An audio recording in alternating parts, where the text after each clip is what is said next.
The content of this video, as well as the thoughts, views, and opinions expressed herein, belong to the presenter and do not necessarily reflect the views of Brigham Young University or the Church of Jesus Christ of Latter-day Saints.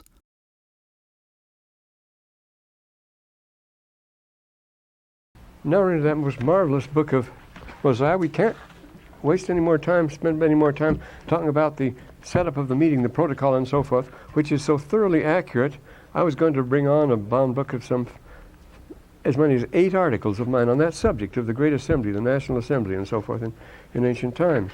And so it's loaded, of course, with evidence of all kinds. But the time is far spent. But notice certain things, that every ancient people did hold their yearly assembly, held it at New Year, and the king presided, and so forth. And when you had the new king, it was the new age, and they brought their first fruits, and all the rest went together, not only in Israel, but in every other ancient major civilization at least. And notice he brings them together. Now we're in the first chapter here. He has to send out the proclamation. That's the her. You see, when you get the proclamation, you must come, or be banished from the kingdom for 3 days. Then you have to go on to give the people a name. It's very important on this case you have a new name, because this name, it says this later on, this day has he spiritually begotten you. See, this is the Genethlia, this is the Natalia, the day of birth, when not only nature is born in, but all things are born in you. That's why sometimes it's held in the spring equinox and so forth. I can talk faster than this. I may have to, you see, because we have to cut and be sure you get everything down. I have to cover a lot of ground. No, watch your Book of Mormon very closely here then. And Mosiah 1, he's going to give them a new name, a new identity. See, every time you get a new life, or a new advancement, or a new initiation, new step in initiation, you get a new identity, a new persona. When a person gets born, he gets christened. He's not christened until he joins the church. This is the theory of the Christian world. You see, you must be given, with us it used to be always on the 8th day, circumcision and so forth. You have a new name, and then when you get married, you get another new name. If you get any office, you also get another new name, and then at your funeral, you get another identity and so forth. They go through the same ritual every time you go into a new... Well, then, of course, when you reach maturity, this is a very important thing. The rites of initiation that come with in the Christian church, it's when you're confirmed around the age of 15, when you in all primitive tribes and everything else, when a person becomes mature and reach manhood or womanhood, then there is that rite, and then they get a new name. They're identified with another group entirely. Boys, they're no longer with the women and so forth. They now belong to a man's fratry and all these things. These are the rites of puberty. So, and each time you get a new name and a new identity and a new appearance and new marks and something else to say, and a new title, new degree. But this goes along, and they have the Lord will deliver whether he gives them the usual thing here, and then he hands over the national treasures to his successor. You always have the national treasures in Japan, for example. This is the sword, the mirror, the book here, it's the scepter. You will find the national treasure, often the mace and the ball, as it was in Rome, the mace, the ball, or the makat in Egypt, or the mirror and the sword, or the jewel and the globus. There are certain 3 or 4. I hope you still have it. They call it the tiponi. They have a very sacred box, a very secret box, the tiponi, that keeps their most secret things, the records of their wandering, certain very valuable objects, just as in the Ark of the Covenant were kept not only the rolls, but kept the lulab and the hyssop and various very important things as symbols of the time when they were in the desert, and a sample of the manna. All these things, these were national treasures. These were handed over. And so we have their tiponi here. They have their national treasure. And it included the plates of brass, the sword of Laban, and the Bala director of the Liahona. And the Bala director isn't working anymore. And that's not the point. It's a national treasure now. But he tells him in the 17th verse, as they were unfaithful, they did not prosper in their journey. It didn't work by magic. It worked by faith. And this still applies to the Book of Mormon today, you see. It's the book, the plates themselves, you see. If you're faithful, you'll prosper on your journey. And if you're not, you'll be smitten with sore afflictions. I told you the last time about my home teacher, Brother Mosiah, a giant Samoan whose father's a chief and just arrived here. How are things going in the church? They're not so well. People are indifferent. We need another 1966. 1966, there was a great typhoon that hit them, and after that, the people of the church were very active, very faithful. Now they slowed down again, as native people probably do, and as we do, and so they need another shake-up. And as he says here, therefore they were smitten with famine and sore afflictions to stir them up in remembrance of their duty. That's exactly what the Samoans need, he says. is another typhoon of 1966, which wasn't so good. And this is the new king proclaiming, putting out the proclamation, because the old king is usually dead before this happens. He's the successor. Now here we come to a great nation holding its national celebration, celebrating their brilliant victories, their long peace. Thanks to King Benjamin, a great upbeat boon, a time of looking back with pride and achievement. Oh, don't fool yourself. Watch what happens here. They gather at the temple. We've seen that. They didn't remember. They always have a census when they come in. Because you see, you must be one of the Nkiti. You must register your name. This is in Israel too. You must register your name when you go up to the temple. They didn't bother to do it. There were so many. They might take their time with it. But they bring their firstlings. It was the new year, all right. And notice what keeps a society great in the 4th verse here of the 2nd chapter. It's having just men and just teachers to be their king and establish peace in the land and filled with love toward God and all men. Now, we don't find anything about, this is your great society, you might say, but you hear nothing about power and gain, about military might and wealth of the nation. The wealth is no measure of its greatness, and the military might isn't either. So the Assyrians and Genghis Khan would be the greatest cultures of all time. Just men, just peace, love toward all men. So they come to the temple and camp around according to the old custom, as we know from the temple scroll now, discovered in the 1950s, first published in 1976, according to his family. Every family separated from one another, as they have to, eat with their backs to each other, in fact. And their tents face the door of the temple, and he has a tower erected. That's a novelty we didn't know about at all until we got Nathan the Babylonian. I might as well put some of those things from Nathan down here, who he is. I guess we've got this. Yes. Mark these things down. He was Nathan the Babylonian, Nathan Hababli. That means the Babli, the man of Babel. Not a good eraser. And we talked about the school of Surah, the two schools, the seats that are on either side, his two counselors. They were his counselors. They could give the speech instead of him. He invites them by courtesy to do so. They invite each other to do so. And it comes back to the king again. And then he gives a speech. First, he reads the law. He gives the sermon of the day, you see. But then he gives a daras. He doesn't give, it's not a lolikra. He doesn't read it, but yadros. He teaches from it. He lays down the new law. He lays down his policy of his administration is what he does. So there's the school of Surah, as it is in our book of, and the school of Pumbedetha. Pumbedetha. Is it Pumbedetha? No, Pumbedetha. Pumbedetha. And then the first school, the more important one, was back in Palestine, and that was the school of Jamnia. That was the one they established back in 70. Johann ben Zakkai established it when they broke with the temple. They didn't like the temple at all. Well, anyway, we've had this now. And then he starts his speech to them. These are the words. They're going to quote his speech to us. With the temple, people all around and so forth. And the tower. And he began to speak from the tower. And the people that couldn't read it, the words were written and sent forth. We actually have words, circulars, and of the king's speech being circulated by the king of Persia in distant provinces of the empire. And we've copies of that speech from the time of Darius have been picked up. So the king, if he couldn't attend his speech, he would have it copied and circulated in the empire, as we have it here. Well, anyway, verse 9, these are the words. He says, and you notice how it begins. Open your ears that ye may hear. Now, this is a silentium, you see. Silentium. I say, no matter where the culture was, whether it was, they always use the Roman word, whether it was the Byzantine court, and then it went into the Russian court when the Russians took over, of course, the Byzantine Empire, or the East or West, everywhere they used this word silentium because everybody had to be absolutely silent and give ear. And, of course, in Israel, it's called the Shema. Listen to it. It's called the Shema. So, a silentium. Silentium, kind and kind of some. I'm perfectly sure this is Pumbedetha. That's word me there. That's more like it. I don't know.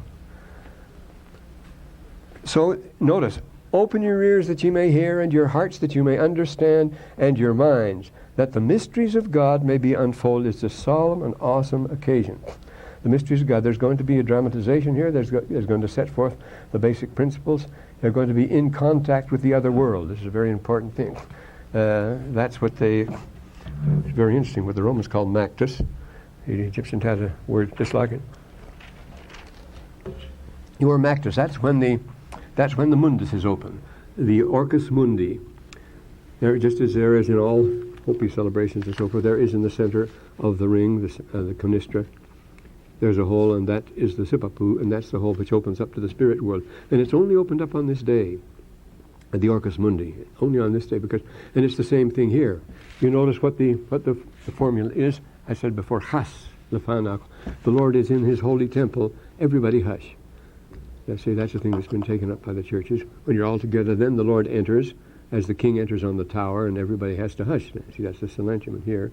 The Lord is in his holy temple. Let all the earth be silent before him. And as we say, Chas Lefanach kol haaretz. So here they're to hear the mysteries of God. Now, first of all, don't be afraid of me. I'm just a man. See there, it's a spooky event. It's a spooky occasion.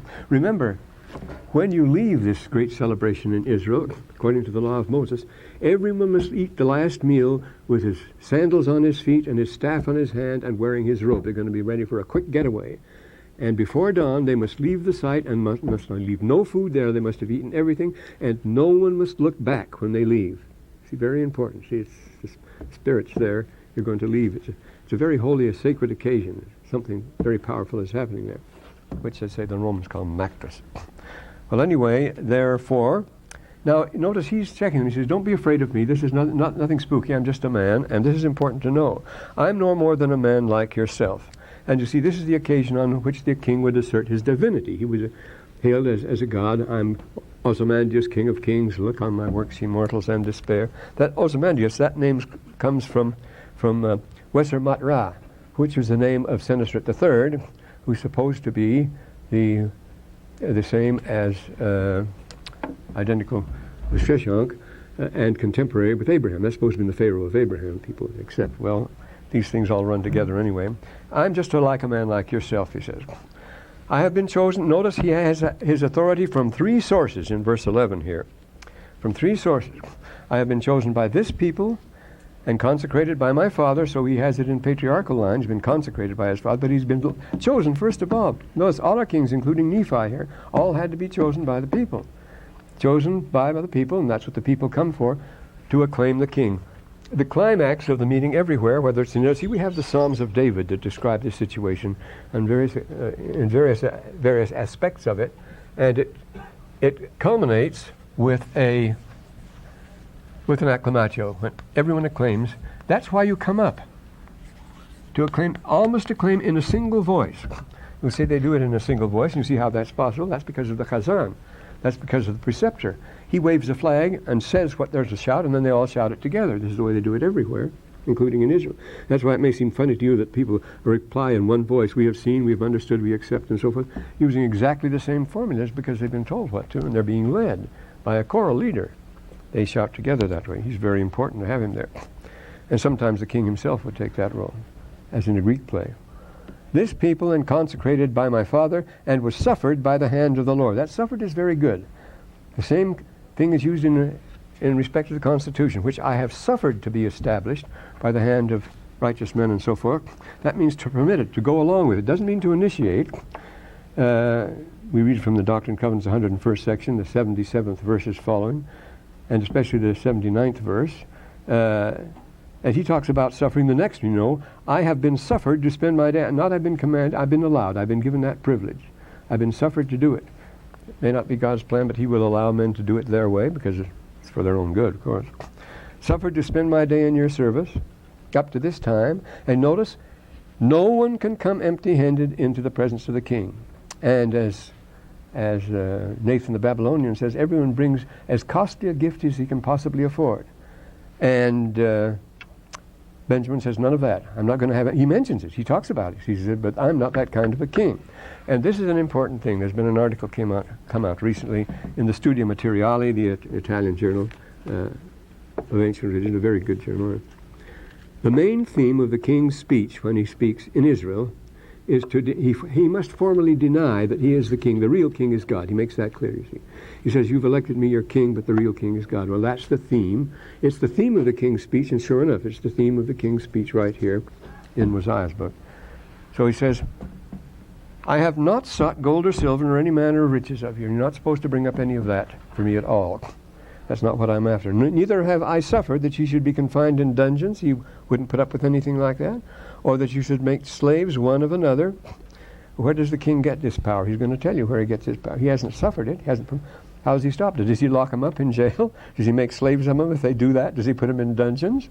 No, he says, we don't have dungeons. We don't make slaves here. Well, how do you do it? He said, I do it two ways.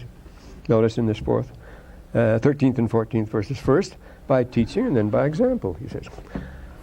I have not suffered any matter of wickedness, and have taught you that you should keep the commandments of the Lord in all things. In the 14th verse, and I have set the example.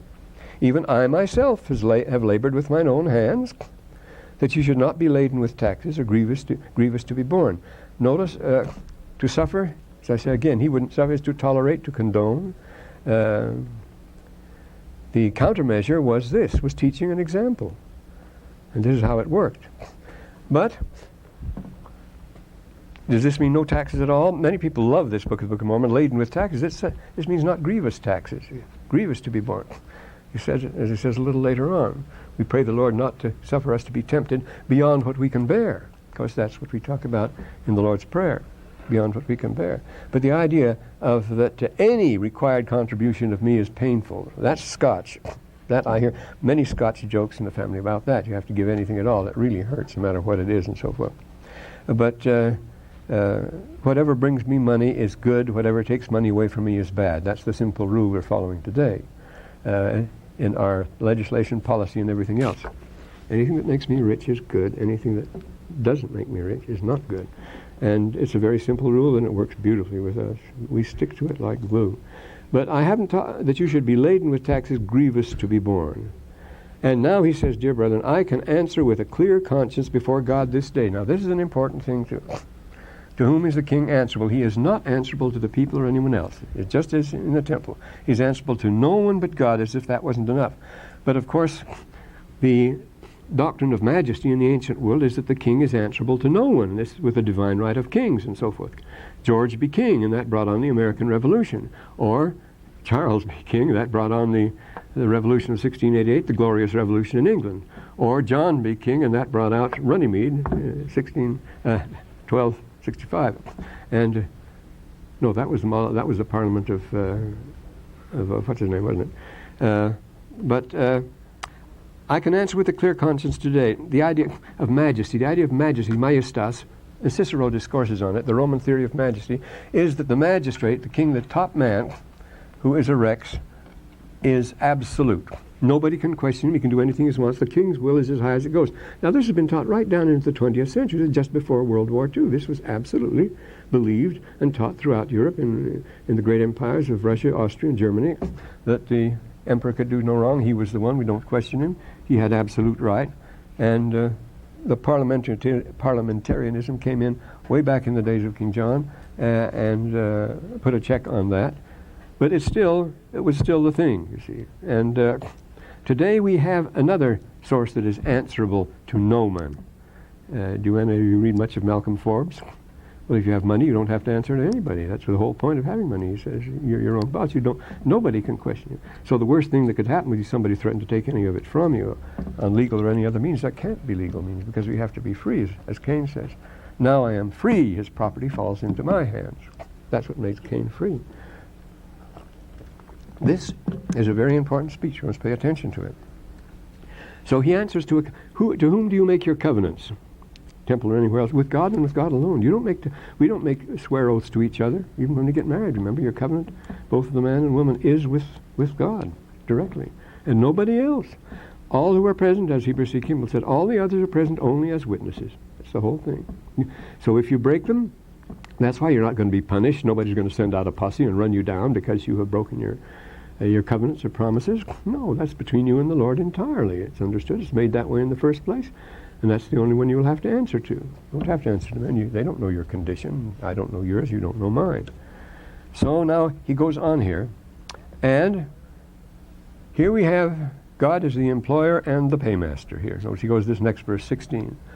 I've spent my days in your service. I don't desire to boast. I have been only in the service of God. Again, you see, I haven't been serving you. I've been serving God, actually. But I serve God. Because if you ask him what he wants done, that's the way he wants you to serve him.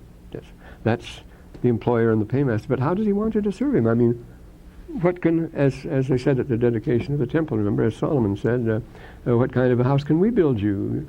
The heaven is your throne and the earth is your footstool. What kind of a temple can we build you? I mean, well, we can't at all, of course.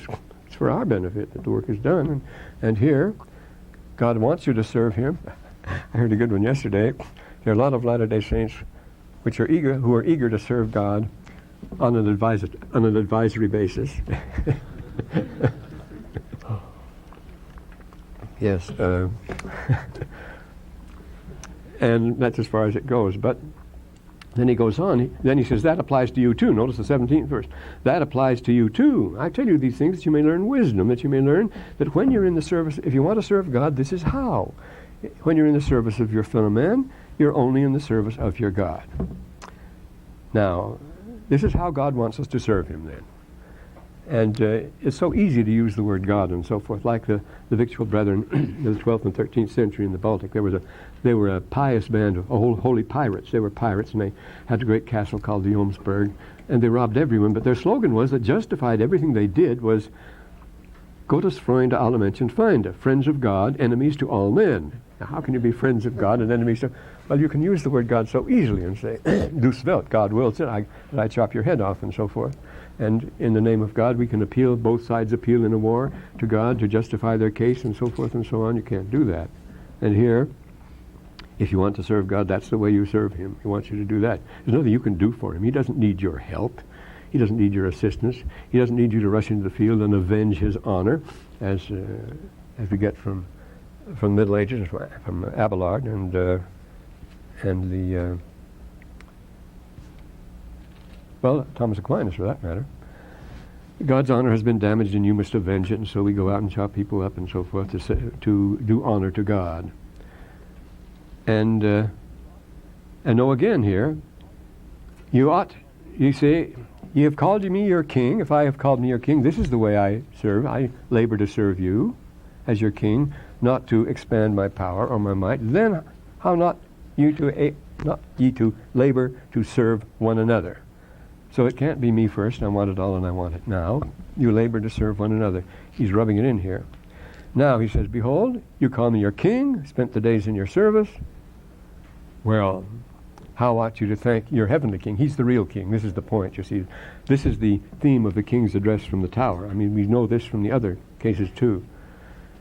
I say unto you, my brethren, if you should render all thanks and praise, next verse, and if you should serve him who has created you from beginning from the end all day, if you served him 24 hours a day and night, for no other purpose, you would still be an unprofitable servant. An unprofitable servant is somebody who consumes more than he produces.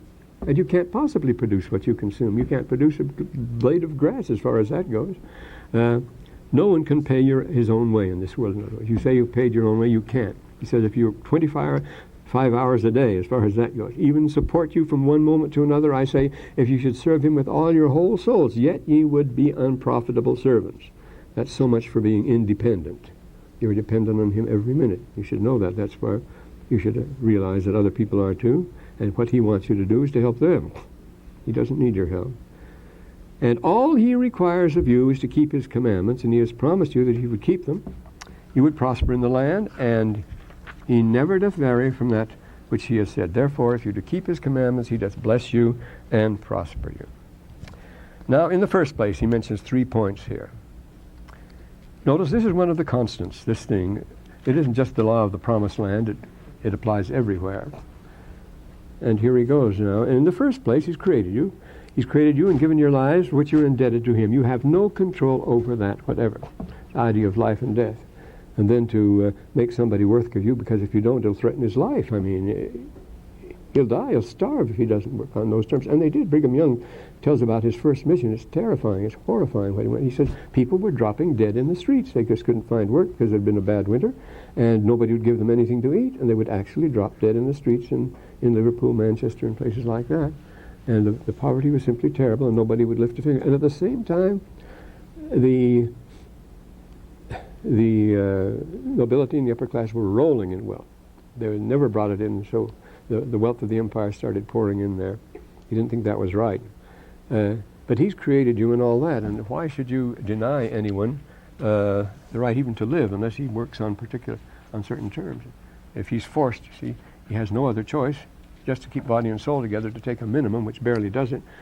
You've got him where you want him now, you see, and you take advantage of his necessity to stay alive. Well, the secondly, he doth command you, he doth require that he has commanded you for what you do. Let me see. Secondly, he doth require that ye should do as he has commanded you. First, he's created you should be grateful to him. Therefore, in view of that, you should do anything he tells you to do because you are his creatures. And thirdly, if you do that, he blesses you immediately. You don't have to wait around sometime later on to see if it happens.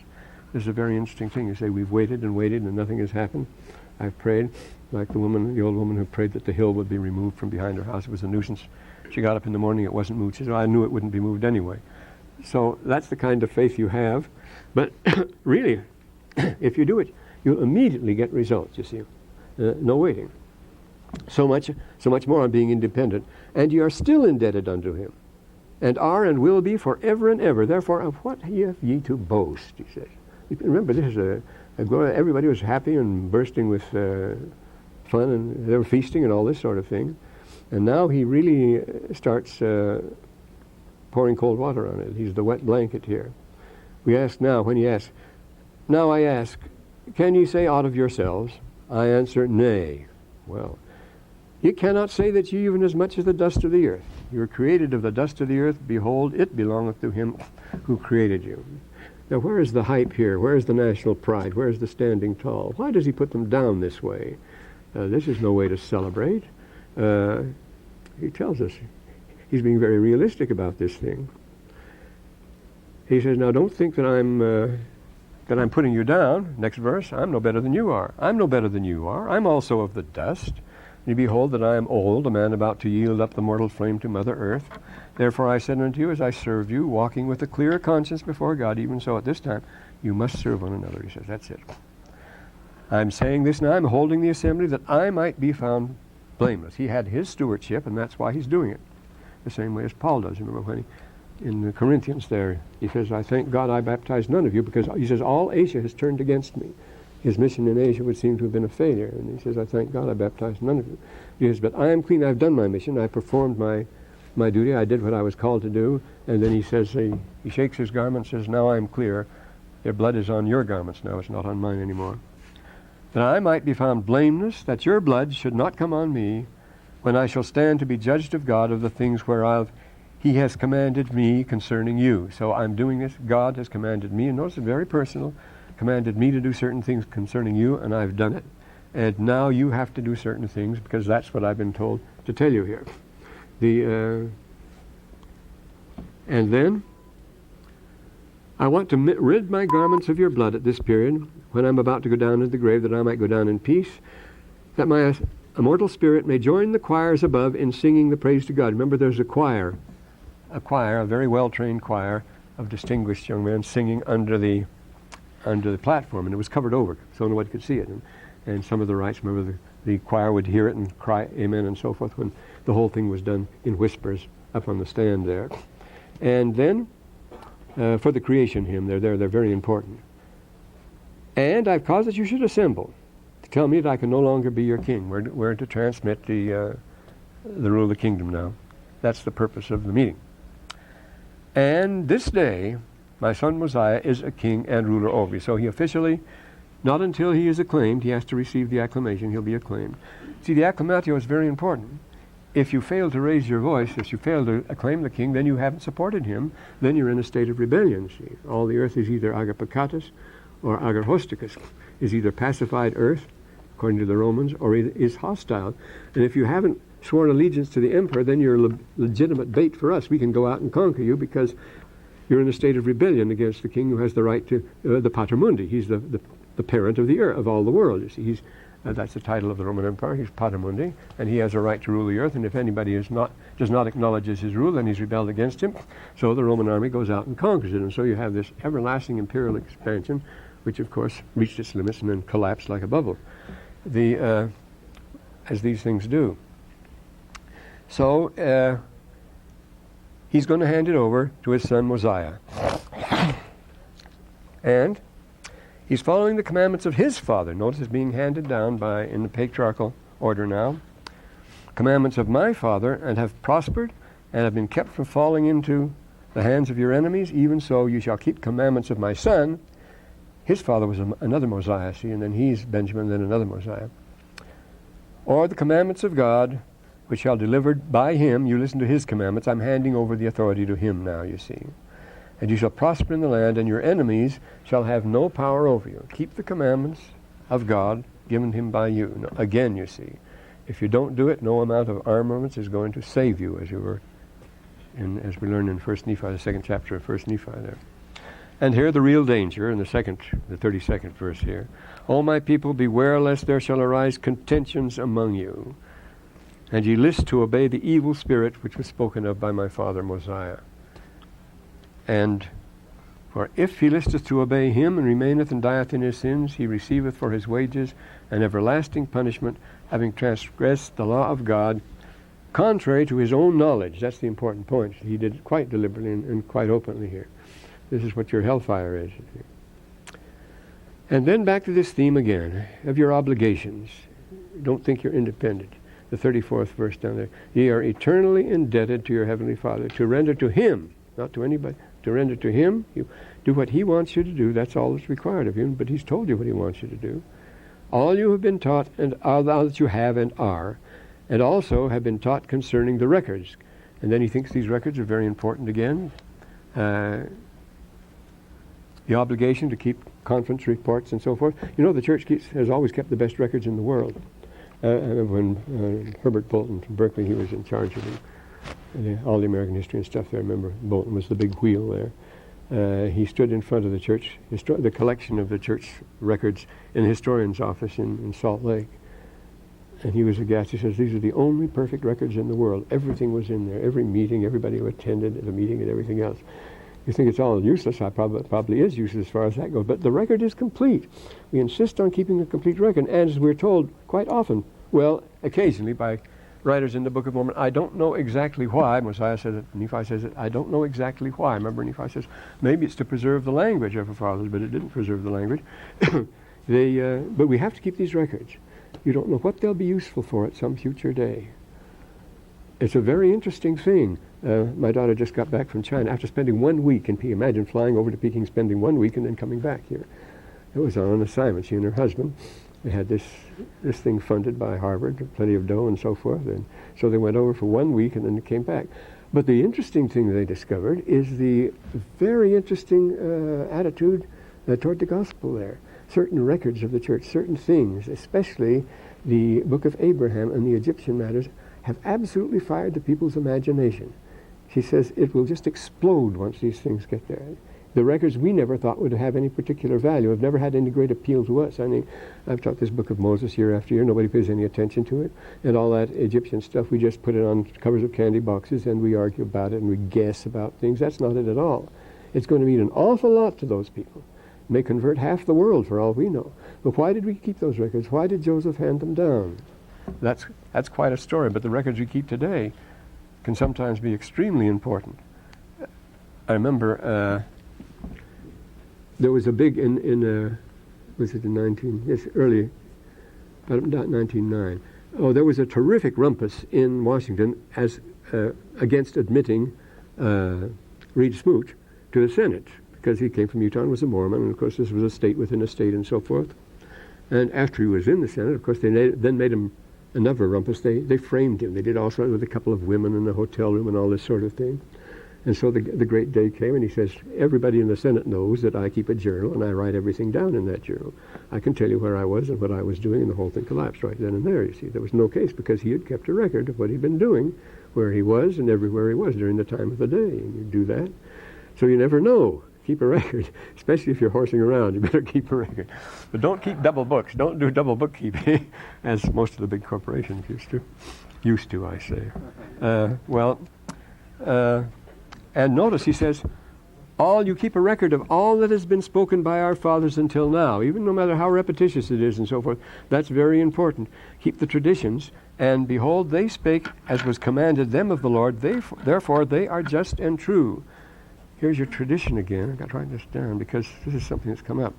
Now I say unto you, if you should transgress and go contrary to that which is spoken, You will withdraw yourself from the Spirit of the Lord, and it may have no place in you to guide you in wisdom's path, that you may be blessed and prosperous. See, the Spirit of the Lord, it guides you. It won't promise you instant prosperity. It will guide you and give you a sense of the things you should be doing. And if you don't, you're in a state of open rebellion. Therefore, he listeth to obey the evil spirit.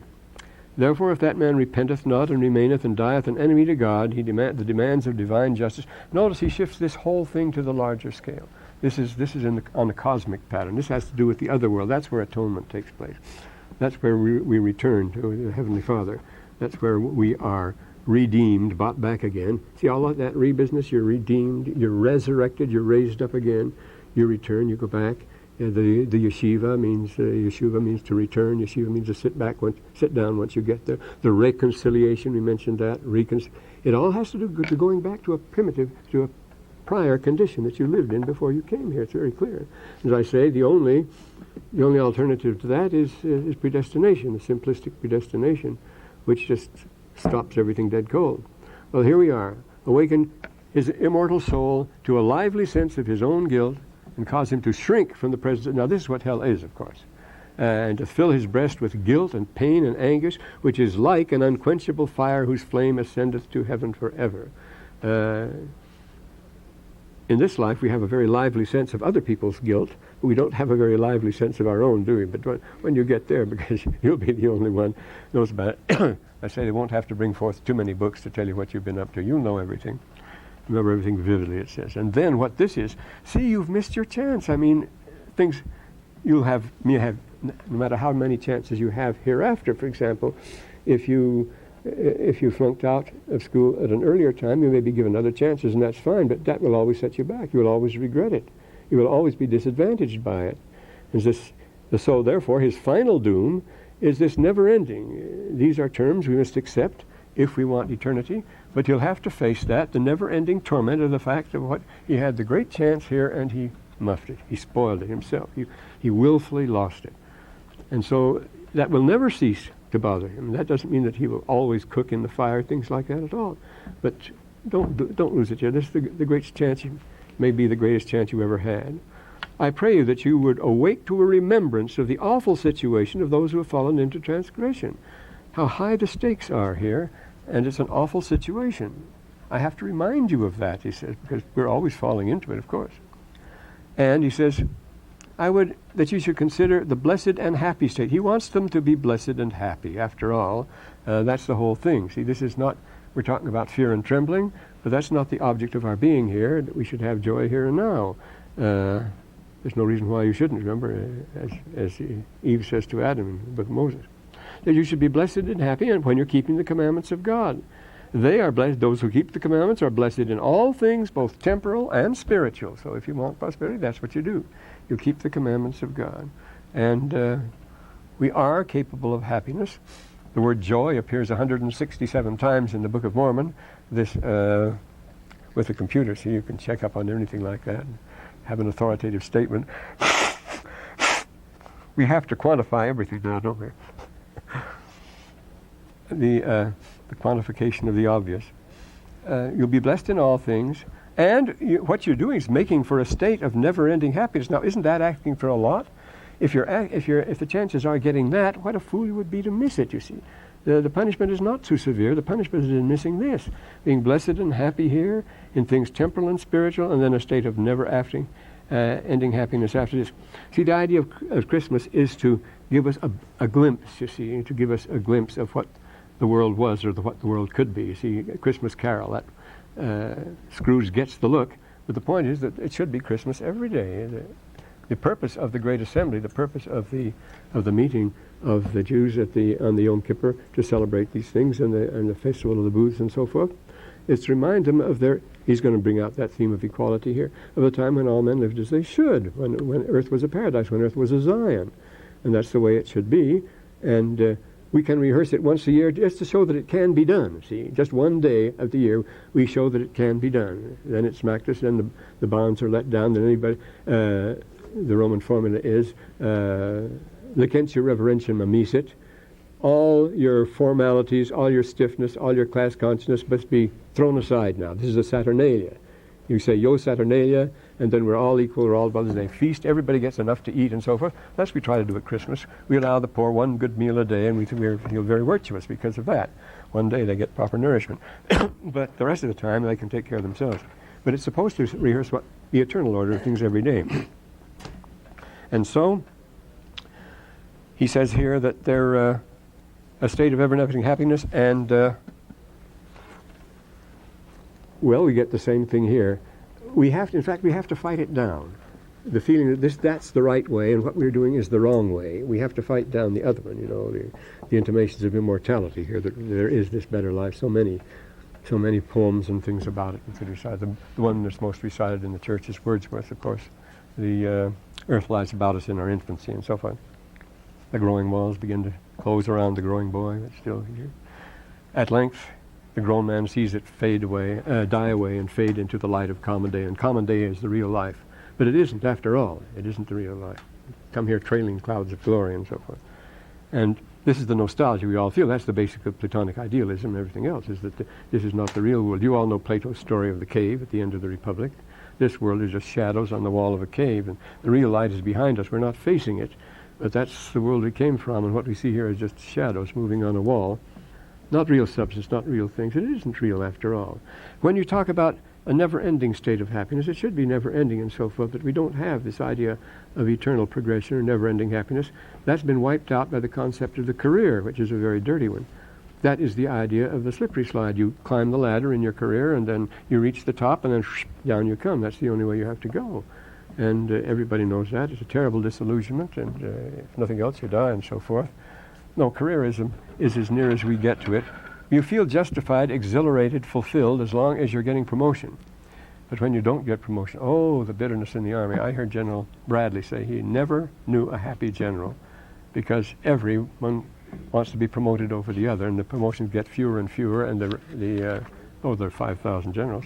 And the competition becomes fiercer and fiercer, and the feud among their wives and all the rest becomes unbearable. So he says he never knew a happy general. Well, because they want more promotions. So here we go, and Benjamin goes on here.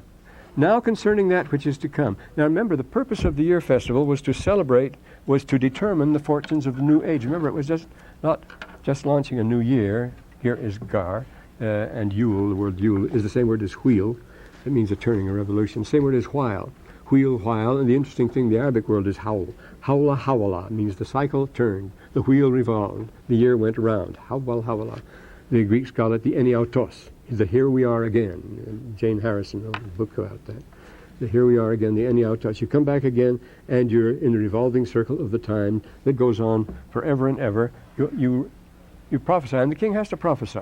In Asia, he would use the barisma, that is the 52 slips or cards with signs on them, in which he would practice divination, as fortune tellers do with 52 cards. Or the king at Babylon would mount to the top chamber of the tower, and he would spend the night there, and there was a round table, and he would cast the dice on it with 360 possibilities.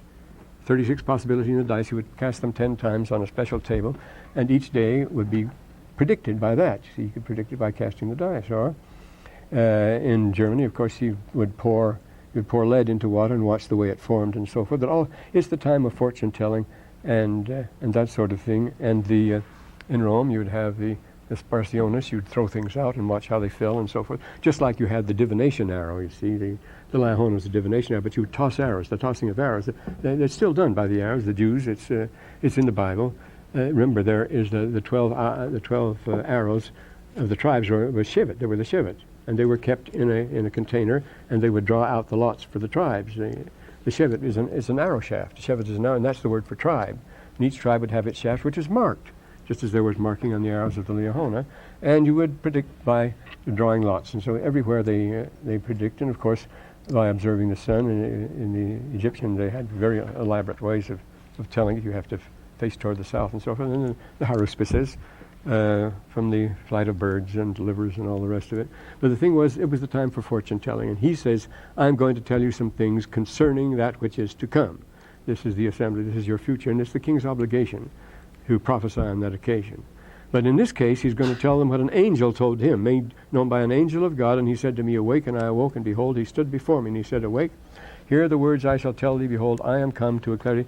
Now this is very interesting, this glad tidings of great joy. It's repeated again in Alma the same way. Of course, that comes from Luke 2 and 8. There were certain, this is the season for that, there were certain shepherds in the field watching their flocks, and the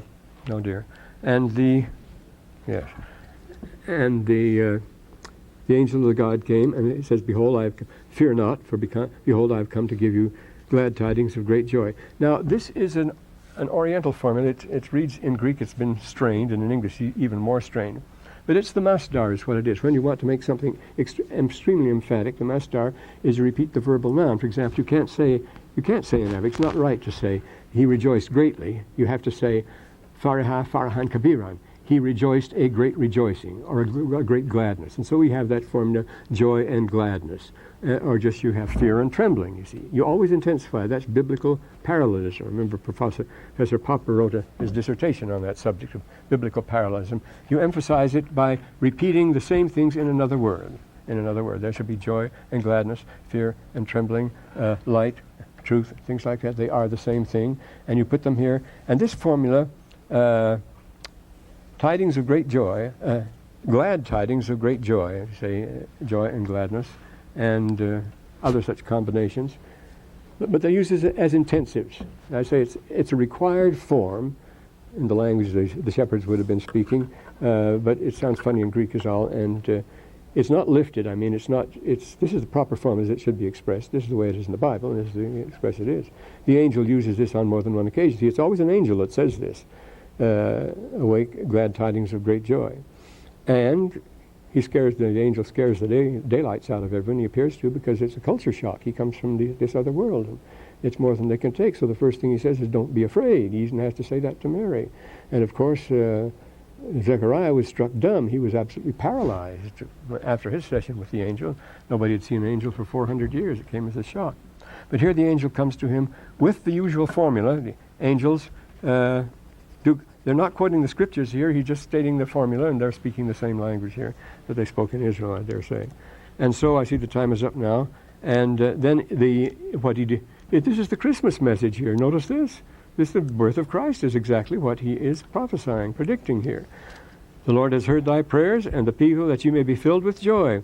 The time is not far distant. The Lord omnipotent shall come down from heaven among the children of men. So this is a Christmas celebration here. This is very opposite to the time, isn't it?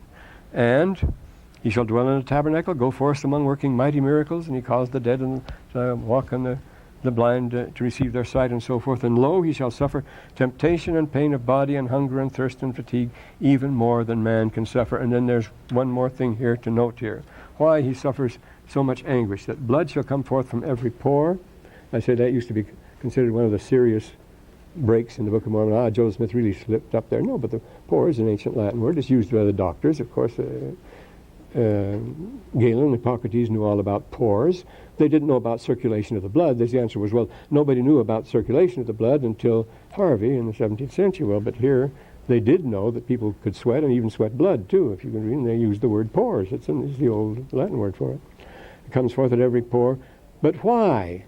Not because of the crown of thorns or the nails, however pain, or the whipping, however bad that made. That has nothing to do with it. Wouldn't even feel them. Remember, mental anguish is far worse than any physical anguish. Notice, because of the wickedness and abominations of his people. That's what causes the suffering, of course. This is what causes, we read in 3 Nephi 19.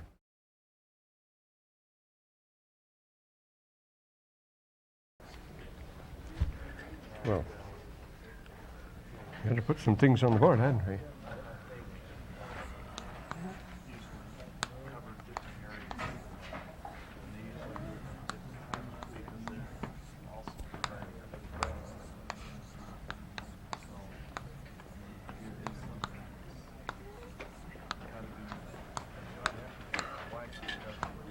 This is the hour. You can ignore this one. It's 7 a.m. You don't have to come. As long as you hand in your paper by 10 a.m., that's all that counts. So we put some things on the board about what we're going to write about, too. Now, the question is this. Let's put it this way. Why should I fear and tremble. I put it in quotes because the scripture says I should. Oops, don't need that. Well, now the various approaches you can use. You can take it as rhetorical. Why should I fear and tremble? It's good. Rhetorical. Well, no, rhetorical or you can say humanistic. Humanistic. Or you can take it as historical. This is like Polonius classifying the various speeches. Historical. Oops. Looking to the past and future. That's enough to scare anybody stiff. Especially with relationship to economic and military matters in our time, since that's all anybody thinks of. There we are. And you can take it as, naturally, as theological. Theological. And, or doctrinal. Theological, doctrinal. The question is, why do the scriptures require it of us? And another one is psychological, personal. We're all scared about various things. Psychological, personal. Or you consider it from what other point of view? Well, you consider the four fears of modern man, what they are. Remember, it's the fear of God. This is from Sartre and people like that. And that's what's his name? What's his name? Well, fear of God, fear of man. Well, that's Sartre, you see.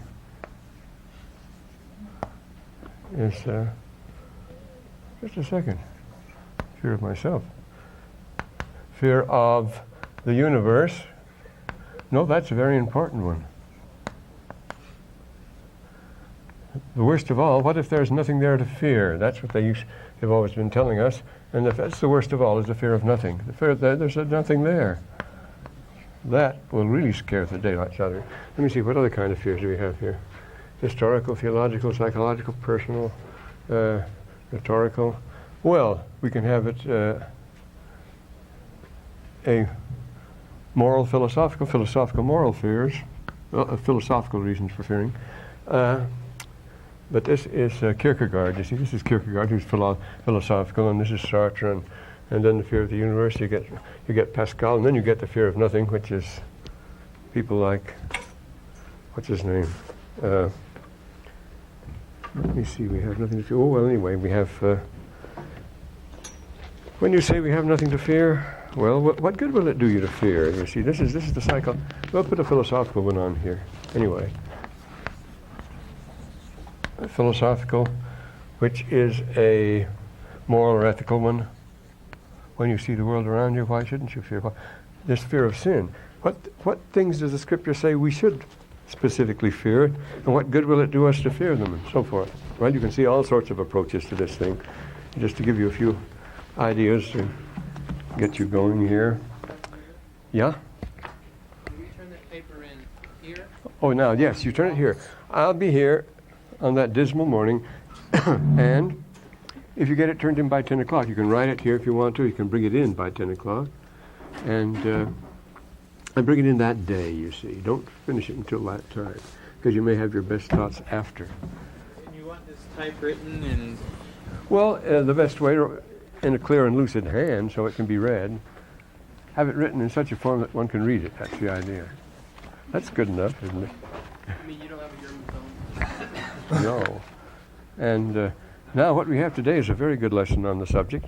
So let's get started here. Is there anyone who hasn't shoved us up yet? Pushed us out into the lake? Your brother, what's your name? So I can... David Lee. Thank you very much. Would you start us out then, please, brother? Please.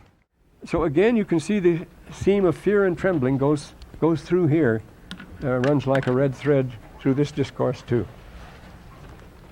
And remember the dismal hour. We'll really be able to recite it then, a glooming peace this morning with it brings. Will be still dark at that time. Sun doesn't come up flat till 7:30. So grope your way up here. So I missed the very beginning of class. We turn in the papers at 7 o'clock, and then we can. No, you don't have to turn in at 10. You don't have to come at 7. Why knock yourself out and come at 7? Your paper's already written. Don't bring it at 10. To continue this class in the following semester, now, apparently there's some problem registering by phone or something. I had you can get a registration slip and get it signed. That's what a lot of Do people I have do. to wait till the new semester starts, or can I just bring it into you? I've been signing them right now. No, okay. We have advanced registration, so go ahead and do it. In Mosiah chapter 3, the angel says to him, awake, and he awakes, and the angel tells him, awake again. Well, he was rubbing his eyes, probably. Probably got up and shook him. Could he be talking about wake up, you fool. Could he be talking about a spiritual awakening? It's me talking to you. You can interpret it that way if you want. Awake and awake. There are more ways than one of awakening, you see. But after all, he had been asleep. So, Brother, when you were saying there's the parallelism with like fear and trembling, you're saying that fear and trembling are used synonymously in that case. The same sort of thing. So that means just to intensify it. Right. Well, if you fear, well, that's the James Longa theory of emotion. You see, the James Longa theory is that you're not frightened. You don't feel fear because you tremble.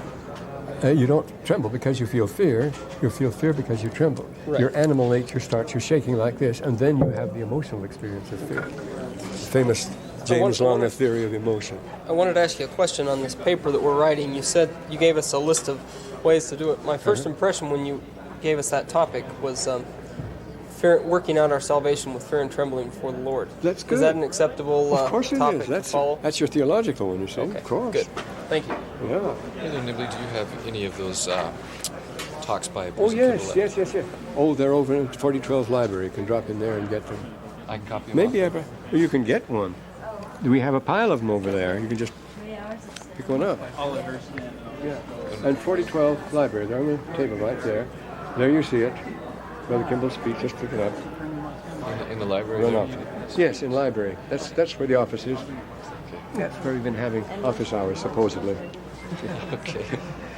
I was interested in the work that you're doing.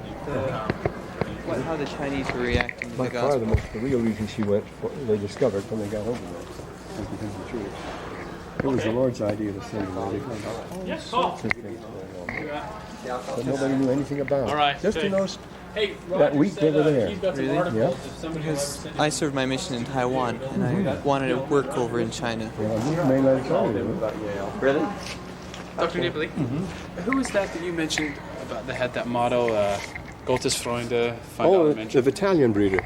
The Victual Brethren. During the siege of Stralsund, they supported Queen Margaret, and they supplied the city with food so that they wouldn't run out and surrender. Therefore, they were called the victualizing brethren. They supplied the victuals, you see. How would I find out more about that? Well, Is there a source? I wrote a term paper on them once, so that's why I bring them up. The Battalion breeder. They're fascinating people. The best collection of stuff on, because this is where I did it, the only good collection UCLA had that time was all on Scandinavian stuff. And that was at UCLA, the Hansa collection. They have a Hansa. See, they were not members of the Hansa because they were pilots.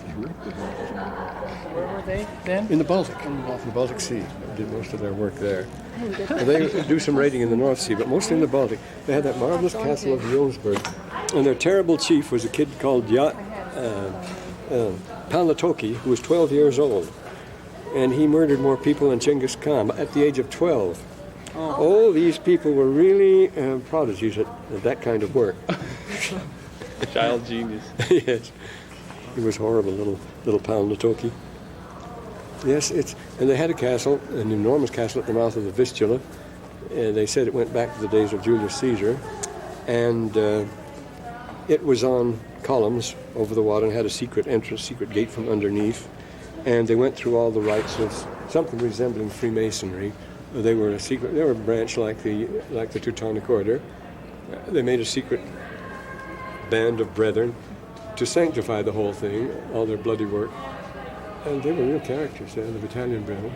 Now you'll find out something about them in the encyclopedia, I suppose, but not very much. How do you spell that? They did V-I-T-A-L.